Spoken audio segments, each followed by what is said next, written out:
আজ আমরা দেখব প্রিপোজিশন ওভার এর ব্যবহার। তাহলে দেখো, ওভার মোটামুটি মানে উপর। তাহলে প্রথম ব্যবহার দেখো, ওভার আমরা ব্যবহার করি একটি জায়গা যা অন্য কিছুর চেয়ে উঁচুতে অবস্থান করে আছে। যেমন the sun is over mountain, সূর্য পাহাড়ের উপরে।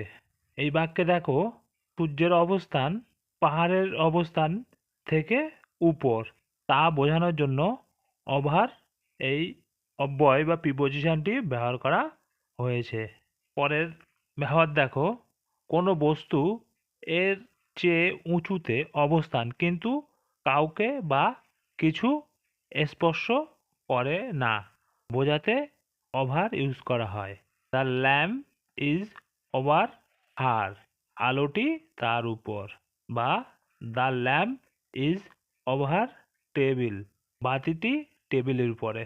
এই বাক্যে দেখো, বাতিটির অবস্থান তোমার বা টেবিলের উপর, কিন্তু তোমাকে ও টেবিলকে স্পর্শ বা টাচ করছে না। এটাই বোঝাচ্ছে কিছু উপরে আছে, সেটাই বোঝানো হচ্ছে। এক্ষেত্রে আমরা এই ওভারের ইউজ করি উপরে বোঝাতে।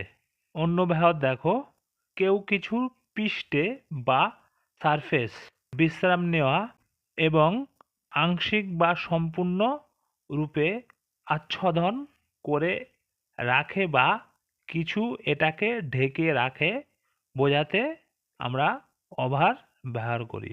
যেমন I put a blanket over the sleeping child, ঘুমন্ত শিশুর গায়ের উপর একটা কম্বল দিলাম। বা Arin wore a sweater over his shirt, Arin তার শার্টের উপরে একটা সোয়েটার পরেছিল। এই বাক্য দুটোতে দেখো, ঘুমন্ত শিশু ও শার্ট এদের উপর কিছু আচ্ছাদন বা ঢেকে আছে। এই কম্বল আর সোয়েটার দিয়ে আংশিকভাবে হোক বা সম্পূর্ণভাবে হোক, সেটা বলার জন্য আমরা ওভার ইউজ করা হয়। যে কোনো কিছুর উপরে কিছু সম্পূর্ণ বা আংশিকভাবে ঢাকা থাকলে সেক্ষেত্রে আমরা ওভার ইউজ করি। যেমন আমি শালটা আমার গায়ে দিলাম। পরের ওভার পরের ব্যবহার দেখো, ওভার ব্যবহার করা হয় যে কোনো কিছু এক পাশ থেকে অন্য কিছু চলে যায় বা গতিশীল থাকবে বোঝাবে, বা কোনো কিছু এক পাশ থেকে অপর পাশে জুড়ে থাকে বোঝাতে আমরা ওভার ইউজ করি। দেখো, উদাহরণ দেখো, the birds flew over the lake, পাখিরা হ্রদের উপর দিয়ে উড়ে গেল। আরেকটি উদাহরণ দেখো, Rajiv jump over the gate, Rajiv গেটের উপর দিয়ে লাফ দিল। প্রথম বাক্যে দেখো, পাখিরা হ্রদের এক প্রান্ত থেকে আর এক প্রান্ত দিয়ে চলে গেল, মানে তাদের গতিশীল বোঝাতে। আর সেই রকমভাবে রাজীব গেটকে স্পর্শ বা না ছুঁয়ে উপর দিয়ে লাফ দিল, এখানে গতিশীল বোঝাচ্ছে। সে একদিক থেকে লাফ দিয়ে গেটকে স্পর্শ না করে অপর দিকে পড়েছে। এই রকম মুভমেন্ট বা গতিশীল বোঝাতে এইভাবে ওভার ইউজ করা হয়। আবার দেখো, the road goes over the mountain, রাস্তাটি চলে গেছে পাহাড়ের উপর দিয়ে। বা বলতে পারো রাস্তাটি পাহাড়ের উপর দিয়ে চলে গেছে। আর একটু উদাহরণ দেখো, a bridge over the river, নদীর উপর সেতু। যে a bridge over the river, এই বাক্যে দেখো, ব্রিজ এক প্রান্ত থেকে অন্য প্রান্তে জুড়েছে বা জুড়ে আছে বোঝাতে ওভার ব্যবহার করা হয়। যে অন্য ব্যবহার দেখো, যে কোনো কিছুর সমস্ত বা অধিকাংশ বোঝাতে আমরা ওভার ব্যবহার করি। Snow is falling all over the country, সারা দেশে তুষারপাত হচ্ছে। বা দেখো, দা আবার দেখো, they have travelled over the world, তারা সমগ্র পৃথিবী ভ্রমণ করেছে। যে এই দুটি বাক্যে দেখো সমস্ত বা সমগ্র সারা বোঝাতে এখানে ওভারকে ইউজ করা হয়েছে।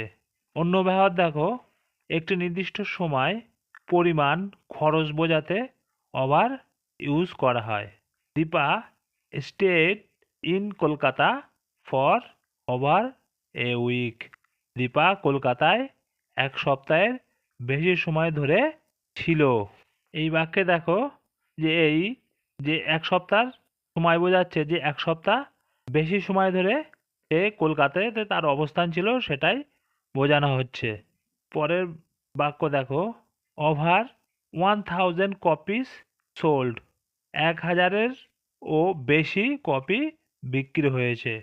এই বাক্যে দেখো যে তোমাকে পরিমাণ বোঝাচ্ছে যে 1000-এরও বেশি কপি বিক্রি হয়েছে।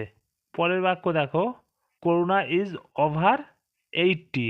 করুণার বয়স 80-র উপরে। এখানে এই বয়স বোঝাতে ওভার ইউজ করা হয়েছে যে তার বয়স 80-র উপরে। পরের ব্যবহার দেখো মাধ্যম বোঝাতে ওভারের ব্যবহার। লিলিমা টক ওভার মোবাইল। লিলিমা মোবাইলে কথা বলেছিল। এখানে মোবাইলে কথা বলেছিল মানে মোবাইলের মাধ্যমে কথা বলেছিল অন্য কারোর সঙ্গে, সেটাই বোঝানো হচ্ছে।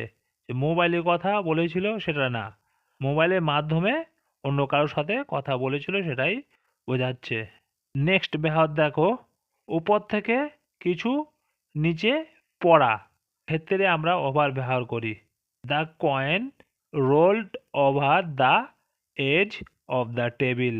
মুদ্রাটি টেবিলের ধার দিয়ে গড়িয়ে পড়ল। যে আমরা কোনো কিছু উপর থেকে নিচে পড়া বোঝাতে আমরা ওভারের ইউজ করি। যেমন গাছটি রাস্তার উপরে পড়ল বা পাহাড় থেকে গাড়িটি নিচে পড়ল, এই রকম ক্ষেত্রে আমরা ওভার ব্যবহার করি। তাহলে আজ এই পর্যন্তই। মোটামুটি প্রায় সব ব্যবহারই আলোচনা করা হলো। আরও কয়েকটি ব্যবহার আছে। সেন্টেন্সের সঙ্গে পরিচিতি বাড়াতে থাকলে তোমরা সেগুলো আস্তে আস্তে সহজেই বুঝে যাবে।